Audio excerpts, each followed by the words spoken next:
ಅವ್ರ ಪ್ರಶ್ನೆಗೆ ವಿರೋಧ ಪಕ್ಷ ಉತ್ತರ ಕೊಡಬೇಕಂತೆ.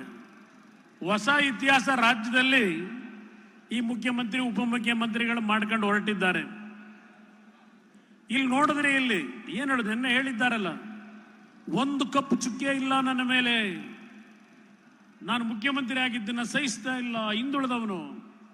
ನೀವು ಹಿಂದುಳಿದ ವರ್ಗದ ಮುಖ್ಯಮಂತ್ರಿ ಅಲ್ಲ, ರಾಜ್ಯದ ಮುಖ್ಯಮಂತ್ರಿ ಅನ್ನೋದನ್ನ ಮೊದಲು ಇವತ್ತು ಸಿದ್ದರಾಮಯ್ಯನವರೇ ನೀವು ಕಲ್ತ್ಕೋಬೇಕು ಅನ್ನೋದನ್ನ ಹೇಳಲಿಕ್ಕೆ ಬಯಸ್ತೇನೆ. ನೀವು ಒಂದು ವರ್ಗದ ಮುಖ್ಯಮಂತ್ರಿ ಆಗಿ ಕೆಲಸ ಮಾಡ್ಲಿಕ್ಕೆ ಆಗಲ್ಲ. 6.5 ಕೋಟಿ ಜನತೆಗೆ ರಕ್ಷಣೆ ಕೊಡಬೇಕಾದಂಥದ್ದು ಈ ರಾಜ್ಯದ ಮುಖ್ಯಮಂತ್ರಿಯ ಕರ್ತವ್ಯ. ಕಪ್ ಚುಕ್ಕೆ ಇಲ್ಲ, ಕಪ್ ಚುಕ್ಕೆ ಇಲ್ಲ ಅಂತಾರೆ.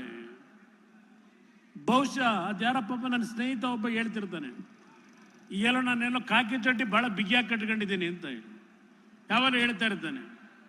ಬಹುಶಃ ಸಿದ್ದರಾಮಯ್ಯನವರ ಚಡ್ಡಿ ಎಲ್ಲ ಕಪ್ ಮಾಡ್ಕೊಂಡ್ಬಿಟ್ಟವ್ರೀಗ. ಕಪ್ ಚುಕ್ಕೆ ಮುಖದಲ್ಲಿ ಕಾಣ್ತಿಲ್ಲ ಅಂದ್ರೆ ಏನ್ ಮಾಡಕ್ಕಾಗತ್ತೆ?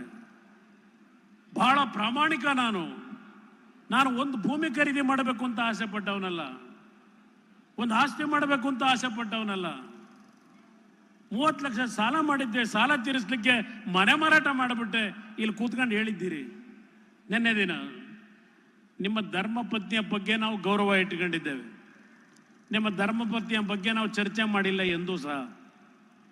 ನಿಮ್ಮ ಧರ್ಮಪತ್ನಿಯವರು ಹೊರಗಡೆ ಬಂದಿದ್ದಾರೆ, ನೀವು ಪ್ರಮಾಣ ವಚನ ಸ್ವೀಕಾರ ಮಾಡಿದಾಗ ಬಂದರೋ ಬಿಟ್ರೋ ಅದು ನಾಡಿನ ಜನತೆಗೆ ಮುಖ್ಯ ಅಲ್ಲ. ಸಿದ್ದರಾಮಯ್ಯನವರೇ, ಮುಖ್ಯಮಂತ್ರಿಯಾಗಿ ಇವತ್ತು ಯಾವ ರೀತಿಯ ಕಾನೂನು ಬಾಹಿರವಾಗಿ ಮಾಡಿರ್ತಕ್ಕಂಥ ಈಗ ಹಗರಣವನ್ನ ಮುಚ್ಕೊಳ್ಳಿಕ್ಕೆ ಹೊರಟಿದ್ದೀರಿ, ಇದನ್ನ ನಾವು ಪ್ರಶ್ನೆ ಮಾಡ್ತಾ ಇರೋದು ವಿರೋಧ ಪಕ್ಷವಾಗಿ.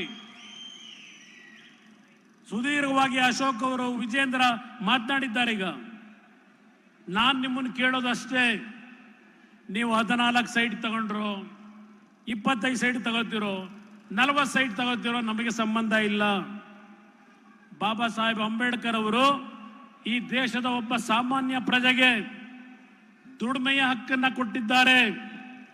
ದುಡಿಮೆಯ ಹಕ್ಕನ್ನ ಕೊಟ್ಟಿರ್ತಕ್ಕಂಥದ್ದಷ್ಟೇ ಅಲ್ಲ, ಯಾವುದೇ ಒಬ್ಬ ಸಾಮಾನ್ಯ ನಾಗರಿಕ ದುಡಿಮೆಯ ಮೇಲೆ ಶ್ರಮಪಟ್ಟು ಕಾನೂನು ವ್ಯಾಪ್ತಿಯಲ್ಲಿ ಯಾವ ಆಸ್ತಿಯನ್ನು ಗಳಿಕೆ ಮಾಡಲಿಕ್ಕೆ ಈ ಸಂವಿಧಾನದಲ್ಲಿ ಪ್ರತಿ ದೇಶದ ಜನತೆಗೆ ಇವತ್ತು ಅಧಿಕಾರ ಇದೆ.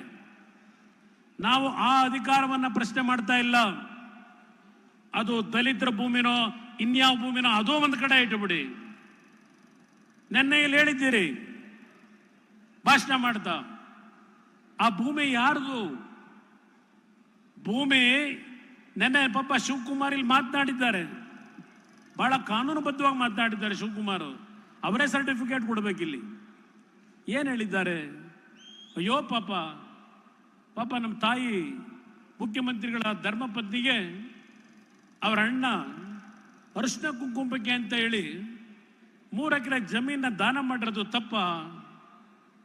ತಪ್ಪಲ್ಲ ಶಿವಕುಮಾರ್ ಅವರೇ.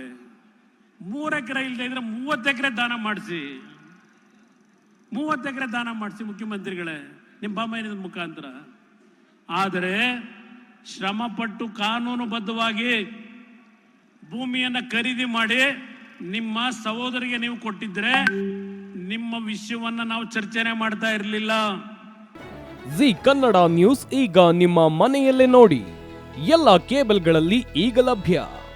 ಸನ್ Direct 292, Jio TV 1334, U digital 162, City Cable 51, GTPL 17, Abhishek cables 821, Rock Line telecommunication 51, Shri Basaveshwara number 60, Vinayaka digital number 53, In digital number 896ರಲ್ಲಿ ನಿಮ್ಮಿಸ್ತದ ಜಿ ಕನ್ನಡ ನ್ಯೂಸ್ ನೋಡಿ ಆನಂದಿಸಿ.